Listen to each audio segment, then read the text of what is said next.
Olá, meus amigos do canal Transformai-vos. Todos sabem que estamos vivendo dias de muita negação. Negam que não existe Deus, negam que Deus criou o mundo e todas as coisas, negam que o ser humano não é criatura de Deus, negam que não existe pecado, que o pecado não entrou no mundo e transformou todas as coisas naquilo que é hoje, naquilo que vai continuar sendo até a consumação dos séculos. Negam Jesus Cristo, negam a Bíblia, a palavra de Deus, negam a igreja. É muita negação, negação de todas as coisas que tem a ver com Deus. E assim negam os valores, os princípios e fundamentos de Deus. Negam a teologia revelada. E negam também, inclusive, a teologia natural. Negam tudo que arremete para Deus. Vou falar sobre isso deste vídeo, mas antes quero convidar você, se não está inscrito, considere se inscrever, deixar o sino marcado com a opção todas, compartilha com os seus amigos, coloca nas suas redes sociais este vídeo, nos grupos de Zap, de Face, marca aquelas pessoas que você sabe que está precisando ouvir esta palavra. Deixe o seu comentário sobre qualquer um dos pontos aqui desta ministração e também deixe o seu like no final do vídeo. Vamos então para o texto da palavra de Deus. Diz assim a palavra do Senhor no Evangelho de João, no capítulo 1, dos versos 1 a 10, é a sequência de pregação neste Evangelho. Estamos no versículo 10, estava no mundo, e o mundo foi feito por ele, e o mundo não o conheceu, veio para o que era seu, e os seus não o receberam. Mas a todos quanto receberam, deu-lhes o poder de serem feitos filhos de Deus, aos que creem no seu nome, os quais não nasceram do sangue, nem da vontade da carne, nem da vontade do homem, mas de Deus. E o Verbo se fez carne, habitou entre nós, e vimos a sua glória, como glória do unigênito do Pai, cheio de graça e de verdade. Então, esse é o texto da ministração de hoje. E nesse texto é, na verdade, um resumo. O apóstolo João faz um resumo da criação, da queda e da redenção. Os negacionistas negam esta verdade, estabelecem as suas próprias verdades subjetivas, e é necessário reafirmar, e eu farei isto aqui, vou reafirmar a verdade da criação, da queda e da redenção no Evangelho de João, esse texto qual eu li. Então vamos para o primeiro passo aqui, que é a criação. A criação é um fato, e João descreve esse fato, ele diz: estava no mundo. Quem que estava no mundo? O Verbo, o Logos. Ele escreve, o destinatário de João é o mundo grego do seu tempo e também o resto do mundo, porque na cabeça do apóstolo João, na mentalidade dos judeus, existia os judeus e o resto do mundo. O resto do mundo, nos dias do apóstolo João, era conhecido como grego. Várias expressões ocorrem nas escrituras neste sentido, judeu e grego. O povo judeu e o restante, que era apelidado de grego, era chamado de grego. O termo grego, na cultura judaica, era uma palavra que arremetia a todas as pessoas que não fossem judeus. Por isso ele escreve não para o seu povo, ele escreve para o restante das pessoas do mundo. Por isso que ele diz, o Logos, o Verbo, estava com Deus. Quando é que o Verbo estava com Deus? O Logos de Deus, o Verbo de Deus, Jesus Cristo, o Filho de Deus, estava no mundo, no início da criação. O apóstolo João está com Gênesis na sua cabeça, está dizendo que no começo da criação, Jesus Cristo estava lá, juntamente com o Pai e com o Espírito Santo. E o mundo foi feito por ele, por Jesus Cristo também. Agora o apóstolo João fala da queda, no versículo 10 ainda, a última parte do versículo. Ele diz, e o mundo não o conheceu. Porque o pecado entrou no mundo. Aconteceu a fatalidade da queda. A queda é uma realidade. Eu estou aqui reafirmando em nome de Jesus Cristo, na autoridade e no poder do Espírito Santo, e no nome bendito de Jesus Cristo, estou reafirmando aqui diante de todos. A queda é uma realidade, é um fato. Jesus Cristo estava no princípio com Deus, criou todas as coisas, o mundo e tudo o que nele há, os seres humanos. O pecado entrou no mundo. Por isso o mundo não conheceu. As pessoas do mundo não conheceram Jesus. O pecado afetou o homem de tal maneira, afetou a raça de tal maneira que tornou impossível o ser humano conhecer Jesus Cristo. O apóstolo João está muito seguro em afirmar isso, porque é uma verdade. É uma verdade. É uma verdade da revelação especial, da teologia revelada, e é uma verdade da teologia natural. A teologia natural mostra o homem caído. Basta olhar para o comportamento humano, é o comportamento de homens, de seres humanos pecadores.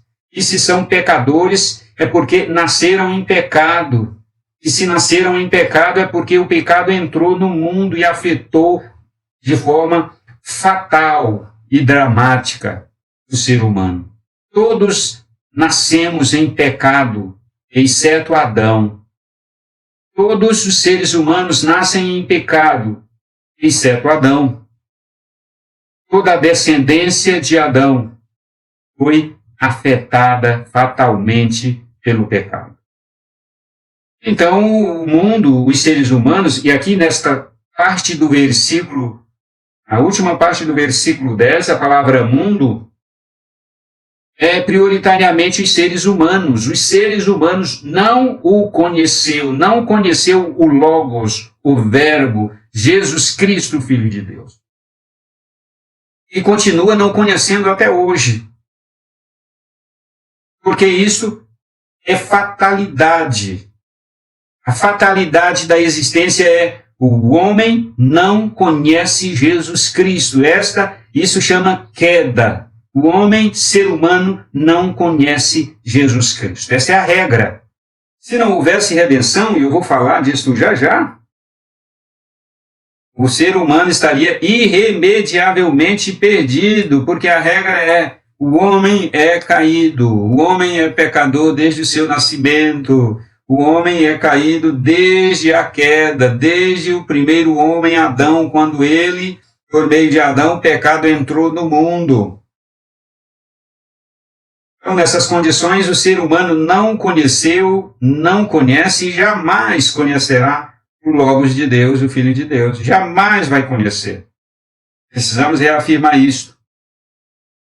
Justamente porque se negarmos a realidade da queda, se negarmos a realidade da queda, consequentemente, a realidade da redenção será negada. Jesus Cristo será negado, a Bíblia Sagrada será negada, a igreja será negada, e tudo o que o anticristo quer é negar e continuar negando até todas as pessoas do mundo inteiro negarem estas verdades, para que ele possa estabelecer o seu reinado sobre o mundo, um mundo de pessoas que negam essas verdades. Eu acredito que o mundo tende a piorar, tende a se tornar pior, o mundo tende a se tornar cada vez mais com pessoas que negam esta realidade, porque isto é chave para o estabelecimento do governo do anticristo. É muito chave, por isso que ele trabalha incansavelmente para negar a queda e a redenção. Mas por eu acreditar que o mundo vai se tornar pior e que o anticristo vai estabelecer o seu governo, à medida que o mundo vai se tornando cada vez mais cético e os seres humanos negacionistas e militantemente contrários à queda e à redenção, eu não posso ficar de braços cruzados, eu tenho que fazer alguma coisa. Eu não posso passar por esta terra e assistir o mundo passar e ficar assistindo como espectador o mundo passar e se tornar cada vez mais contra Deus e não fazer nada. Eu não consigo, meus amigos, eu de fato não consigo ficar quieto. Eu não consigo ser espectador e assistir de camarote o mundo passar. Não, a minha passagem por este mundo tem que fazer alguma coisa, eu tenho que fazer alguma coisa, ainda que eu saiba, porque a Bíblia Sagrada diz que o mundo vai se tornar pior e o governo do anticristo será estabelecido e Jesus Cristo voltará. Então, meus amigos, o mundo não conhece Jesus Cristo. O ser humano na sua condição natural, o ser humano na sua condição de nascimento biológico apenas, não tem condições de conhecer Jesus Cristo. Isso é fatal. Isso é fatalístico. Não fora a obra da redenção, que eu vou falar já, repito, o ser humano estaria fatalisticamente condenado ao inferno. Não houvera salvação, o homem estaria irremediavelmente perdido. Isso é fato. E é disso que João está falando. O apóstolo João está dizendo aqui, o mundo não o conheceu, no sentido de que a sua condição natural é esta, de não ter disposição mental, de não ter disposição do coração para conhecer Jesus Cristo na sua condição natural. Depois ele vai falar da disposição gerada pelo Espírito Santo no coração do homem para conhecer Cristo. Mas aí já é a obra da redenção em curso. Aqui não. Neste momento, no versículo 1, neste momento, no capítulo 1 e verso 10, ele está falando do fenômeno queda, limpo e seco. E nessas condições, ninguém pode conhecer a Cristo. Veio para o que era seu. Veio para o seu país, para a sua nação. A nação hebraica. Jesus Cristo é hebreu. Jesus Cristo é hebreu, é descendente de Abraão. Ele veio para o seu povo, para o povo da sua nação, sua casa. E é a sua nação, a nação dos hebreus, seu país. E os seus não receberam, o seu próprio povo não recebeu. Jesus passou 3 anos se apresentando para o seu povo, viajando pelo país inteiro, andando a pé, viajando a pé pelo país inteiro, pregando, ensinando, curando, realizando sinais e prodígios miraculosos, a fim de que as pessoas do seu país pudessem reconhecer que ele era o enviado de Deus, aquele o qual Deus o enviara para realizar a obra da redenção. 3 anos Jesus Cristo ficou nesta missão, viajando pelo país inteiro, operando sinais extraordinários, a fim de que as pessoas pudessem crer que ele era o enviado. Ainda assim, o povo não creu. O povo até o acompanhava, O povo até mesmo o seguia por algum tempo, por puro interesse nos sinais, nos milagres de Jesus Cristo. Era puro interesse. Mas mesmo assim Jesus não deixou de realizar os sinais, a fim de que o coração deles fossem tocados, sensibilizados, e eles pudessem dizer, realmente este é o enviado de Deus. De forma geral, o povo não creu. Algumas pessoas aqui e ali, poucas pessoas creram. Mas de um modo geral, o apóstolo João está dizendo, os seus não receberam. Os seus, o seu povo não quis. O seu povo não o reconheceu como enviado de Deus. Porque esta é a condição do ser humano. Esta é a condição natural do ser humano. Não reconhece Jesus Cristo, a não ser que o milagre da redenção aconteça no coração, e vou falar disso já já. Primeiro, no versículo 10, o apóstolo João diz, as pessoas do mundo não o conheceram. Agora ele diz, as pessoas do seu próprio país também não o reconheceram e o receberam como enviado de Deus. Para você ver como que é a fatalidade da queda, que afetou a todos. A fatalidade da queda tornou todos insensíveis a Deus e impossível de reconhecerem que Jesus Cristo é Deus, que Jesus Cristo é o Criador, que Jesus Cristo é o Redentor. Agora nós vamos para a redenção, porque o apóstolo João fala de uma forma extraordinária nesse texto sobre a redenção. É lindo a maneira como o apóstolo João discorre sobre a redenção aqui nessa parte do seu evangelho. No verso 12, porém, a todos quanto o receberam, deu-lhes o poder de serem feitos filhos de Deus. Apesar da condição do ser humano é de não reconhecer Jesus Cristo como Redentor, ainda assim, toda pessoa, todo ser humano que o receber, ele dá-lhe o poder de ser feito filho de Deus. Aqui tem uma verdade muito importante, porque se por um lado existem os negacionistas que negam a criação de Deus, o ser humano como criação de Deus e a queda e, consequentemente, a redenção, por outro lado, existe dentro do cristianismo, existe dentro da humanidade, digamos assim, pessoas que acreditam que todos são filhos de Deus. É uma outra vertente de pensamento. Acreditam que todos são filhos de Deus.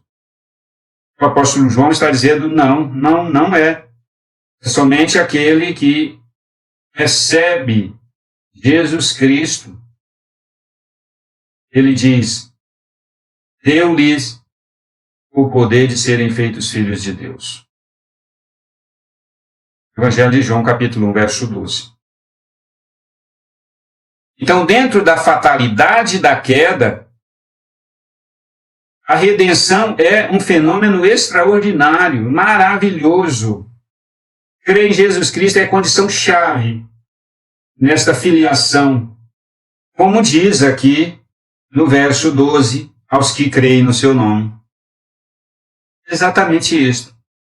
E no versículo 13, olha só, os que creem no seu nome não nascem da carne, não nascem do sangue, nem da vontade da carne, nem da vontade do ser humano, mas da vontade de Deus.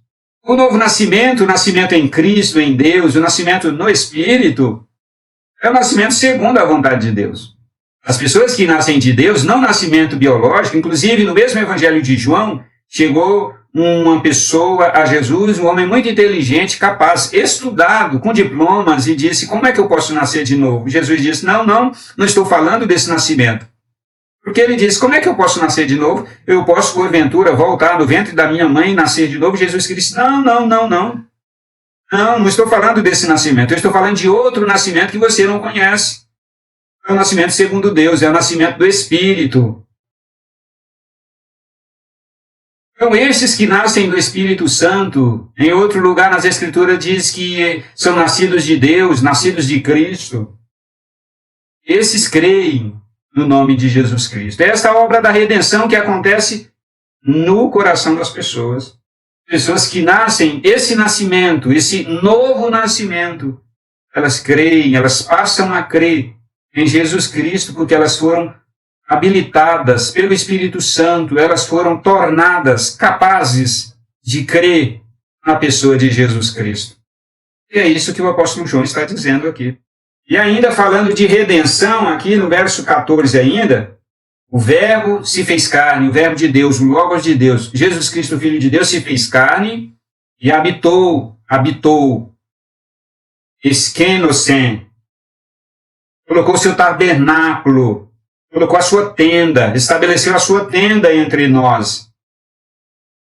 Lá na nação de Israel, lá no povo hebreu, no país dos hebreus, ele estabeleceu a sua tenda.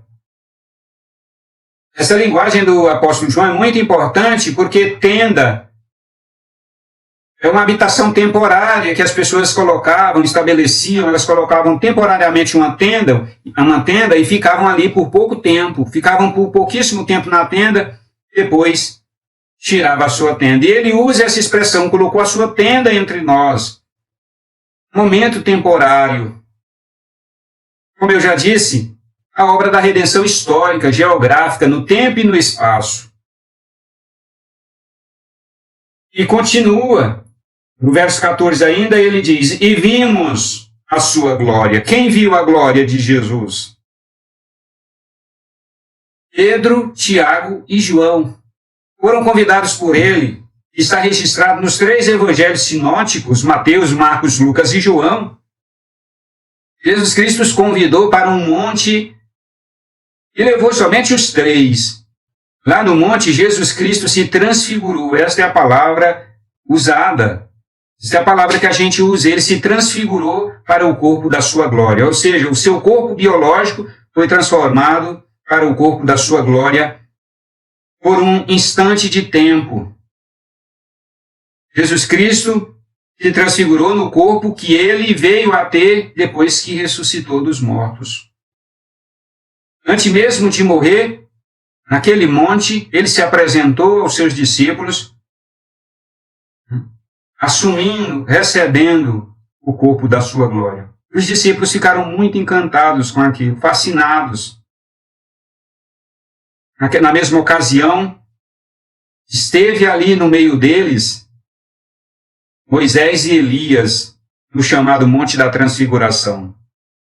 Pedro disse, vamos fazer aqui 3 barracas, 3 tendas, olha só a palavra tenda. Pedro disse, vamos fazer aqui 3 tendas, uma para Jesus, uma para Elias e outra para Moisés, certamente.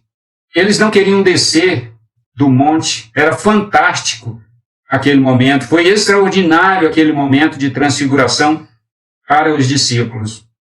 E o apóstolo João está dizendo aqui, nós vimos, nós quem? Os 3 discípulos. Nós vimos. E lembre que o apóstolo João está escrevendo este evangelho depois que Jesus ressuscitou aos céus. E estava na cabeça do apóstolo João. Nós vimos a glória dele lá no Monte da Transfiguração. Nós vimos o seu corpo glorificado. Antes mesmo de morrer e ressuscitar, nós vimos a sua glória. E a sua glória era semelhante à glória do unigênito do Pai, verso 14. O apóstolo João coloca essa expressão, glória do unigênito do Pai, na sua cultura, na nação hebraica, o filho mais velho é que recebia toda a glória do Pai. Era o filho privilegiado. E Jesus Cristo foi o filho mais velho da sua família, inclusive foi ele que cuidou da sua mãe depois que José morreu. Ele cuidou da sua mãe e dos seus irmãos, até que os irmãos se tornassem adultos. O filho mais velho na cultura era muito privilegiado, e ele está fazendo aqui uma correlação com Deus. E a sua glória era como a glória do filho primeiro do Pai Celestial. o Pai Celestial tem o seu primeiro filho, que é Jesus Cristo. Todos aqueles que creem no primeiro filho de Deus se tornam filhos também de Deus depois dele. Essa mensagem é fantástica, é maravilhosa. É o primeiro filho de Deus que, por meio dele, Deus vem ter outros filhos. Está de acordo com o versículo anterior, que diz: todos aqueles que creem nele, deu-lhes o poder de serem feitos filhos de Deus. E, finalmente, o versículo 14 termina assim: cheio de graça e de verdade. O Verbo que se fez carne e colocou a sua barraca entre nós por um tempo, por um instante de tempo. E nós vimos que ele tinha uma glória, e a sua glória era semelhante à glória de um filho primogênito, do Deus eterno, do Deus Pai. E ele era cheio de graça. Essa palavra cheio é completo. É o plenses. Completo. Jesus Cristo era completo em graça. Era completo em verdade. Essa palavra verdade aqui significa, na verdade, não é verdade, é detalhes. Jesus Cristo era completo de graça e completo em detalhes de Deus. Essa seria a melhor tradução. A nossa versão, a versão que eu estou usando aqui, traduz como verdade. E é assim que João termina este versículo 14. Então, meus amigos, a criação, a queda e a redenção são fatos. São fatos históricos, geográficos. E nós precisamos reafirmar isso o tempo todo. Porque a mentira só é combatida de uma forma, com a verdade. A arma para combater a mentira é a verdade. Eu estou aqui reafirmando esta verdade, este fato objetivo. Isso aqui não é subjetividade do meu coração, minha gente. Como muitos querem atribuir subjetividade naquilo que eu estou falando. Aqui não tem nada de subjetivo. Aqui são fatos objetivos, está na história, no tempo, na geografia, está aí para quem quiser ver, quem quiser contemplar, está aí presente. E fatos já pressupõem verdade, porque o fato é o que é. O fato é o que é. E somente com a verdade a mentira pode ser combatida. O negacionismo tem que ser combatido com esta verdade. A verdade da criação, da queda e da redenção. Eu quero, nesse momento, orar agradecendo a Deus pela oportunidade de expor aqui esse texto bíblico, trazer essas verdades e combater as mentiras, o negacionismo, como eu já mencionei. Senhor Deus, no nome de Jesus, faça com que esta palavra adentre no coração das pessoas e toque-lhes, as pessoas que podem ser habilitadas para receber essa palavra, as pessoas que têm condições de receber essa palavra, que elas possam receber no seu coração e o Espírito Santo fazer a obra. No nome de Jesus Cristo eu lhe peço que o Senhor abençoe cada um que vai ouvir esta palavra. Meu Pai, sua palavra diz: aqueles que são santos, que santifiquem-se mais, aqueles que são sujos, que sujem-se mais, e que aqueles que são limpos possam se limpar ainda mais com esta palavra, com esta ministração. No nome de Jesus Cristo eu oro. Amém. Meus amigos, eu quero reafirmar o que disse no começo, bem no início do vídeo. Considere se inscrever no canal se ainda não está inscrito, acionar o sininho para ser notificado quando eu colocar vídeo aqui neste canal. É um canal de conteúdo bíblico. Deixe o seu comentário aí no espaço dos comentários abaixo do vídeo e também o seu like. Não menos importante, compartilha este vídeo aí nas suas redes sociais, né? Zap, Face, Twitter, onde você puder compartilhar este vídeo, compartilha. Deus abençoe você, que Deus abençoe a sua família. Valeu, e a gente se vê no próximo vídeo.